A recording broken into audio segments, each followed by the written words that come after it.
치정관계라고 할 때의 치정은 어리석을 치뜻 정자를 씁니다. 어리석은 정분이라는 한자의 훈으로 짐작할 수 있듯이 남녀 간의 어지러운 정을 치정이라고 합니다.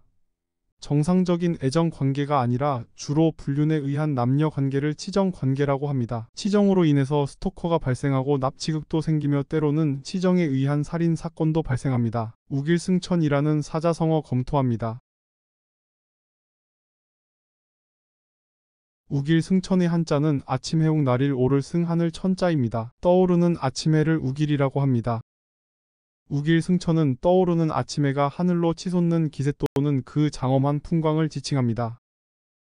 우길승천이라는 사자성어와 빼놓을 수 없는 것이 우길승천기입니다. 줄여서 우길기라고 합니다. 우길승천기는 주지하다시피 2차 대전 당시 일본 제국 군대의 상징이었습니다. 이 우길승천기는 지금도 일본 자위대의 공식 국기이며 스포츠 경기 때면 일본인들이 누구나 이 우길기를 들고 응원을 하곤 합니다. 이를 비난하는 사람들이 많지만 일본은 전혀 개의치 않는 것 같습니다. 그 이유는 우길승천기가 특별한 날에만 사용하는 것이 아니고 그냥 일본 국기이기 때문입니다. 정작 2차 대전 당시 일본과 죽기 살기로 싸운 미국은 일본이 우길승천기를 개항하든 말든 관심조차 없습니다. 당시 우길승천기를 앞세우고 미친 개마냥 달려들던 일본군에게 10만 명이나 전사를 했는데도 불구하고요. 우리나라도 이런 쪼잔한 일에 핏대를 세울 것이 아니라 실력으로 일본을 넘어서겠다는 자세를 가지는 게 바람직합니다. 매년 한여름이면 TV 방송국에서 나병 특집이라는 이름으로 공포 영화를 방영합니다. 나병의 의미 알아봅니다.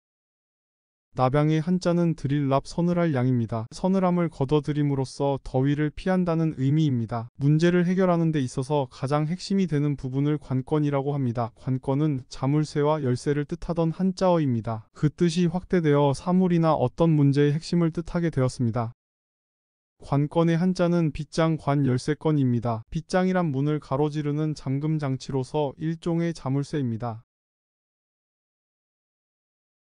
예수의 설교 중 가장 유명한 것이 산상수훈입니다. 산상수훈은 신약 성경의 진수로 여겨지며 심령이 가난한 자는 복이 있나니 천국이 저의 것임이라는 말로 시작되는 팔복이 유명합니다. 기독교인들은 산상수훈에 관한 내용은 잘 알아도 정작 산상수훈의 수훈이 무슨 뜻이냐고 물으면 대답을 잘못하는 신자가 많습니다. 기독교가 서양 종교이다 보니 기독교인들은 영어는 강하고 한자에는 약한 경향이 있습니다. 성경이 60% 이상 한자로 구성되어 있는 만큼 성경을 제대로 이해하기 위해서는 한자 공부가 필수입니다. 수훈의 한자는 드리울수 가르칠 훈입니다. 드리울수는 후세에게 물려주다 베풀다라는 뜻이 있습니다. 수훈은 후세의 길이 전할 교훈입니다. 그러나 베풀다는 뜻에 방점을 두어서 예수께서 산 위에서 베풀어 주신 가르침이라고 해석해도 틀린 말은 아닙니다. 조선시대 어의허준이 지은 동의보감이라는 한자어 검토하겠습니다. 동의는 동력동 의원 의자입니다. 조선시대에는 중국의 한의학과 구분하기 위하여 우리나라의 한의학을 동의라고 했습니다. 요즘은 동의를 안 쓰고 한국 한자를 써서 한의라고 합니다. 보감은 보배보 거울 감자입니다. 보배로운 거울이라는 뜻입니다. 옛날에는 거울 자체가 귀했고 특별히 잘 만든 거울은 국가의 보물로 여기던 시절입니다. 거울은 예나 지금이나 본보기라는 뜻을 당연히 포함하고 있습니다. 후세의 길이 남을 명저술 즉 본보기를 보배로운 거울에 비유한 것이 보감입니다. 앞서 배운 수훈이 후세의 길에 남을 교훈이라면 보감은 후세의 길이 남을 명저술입니다. 국가를 위해 중책을 맡을 만한 인재를 동량이라고 합니다. 거지의 구걸행위도 동량이라고 하므로 묘한 느낌을 주는 한자어입니다. 동량의 한자는 용마루 동대들보량입니다. 한옥의 중심축이 용마루와 대들보인데 동량은 원래 이 둘을 아우르는 명사입니다. 한옥 외부의 가장 큰 수평 기둥이 용마루입니다. 한옥 내부의 가장 큰 수평 기둥은 대들보입니다. 북한 관련 뉴스에 단골로 등장하는 한자어가 숙청입니다. 숙청의 한자는 엄숙할 숙 맑을 청입니다.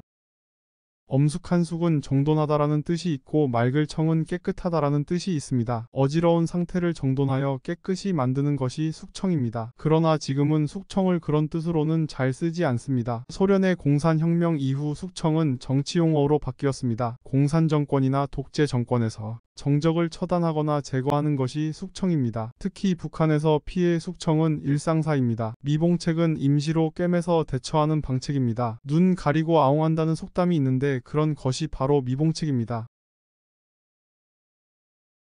미봉책의 한자는 꿰매다라는 뜻을 가진 미륵미 꿰맬 봉 대쪽 책자입니다. 대쪽 책자는 방책이라는 뜻을 포함하고 있습니다. 성화의 한자는 일울 성불 화자입니다.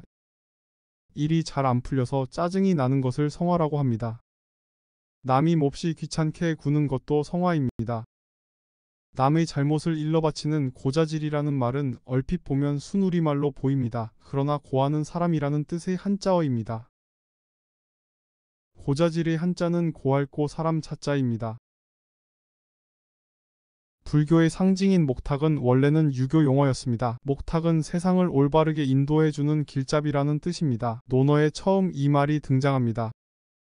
목탁은 나무로 만든 큰 방울인데 일종의 종 역할을 했습니다. 고대 중국에서는 나라의 중요 시책을 발표할 때는 반드시 목탁을 흔들었다고 합니다. 이 전통에서 목탁이 사회의 길잡이라는 뜻이 생겨난 것입니다. 물론 고대 중국에서 쓰던 목탁은 그 생김새나 쓰임이 현재 절에서 사용하고 있는 목탁과는 다른 것입니다.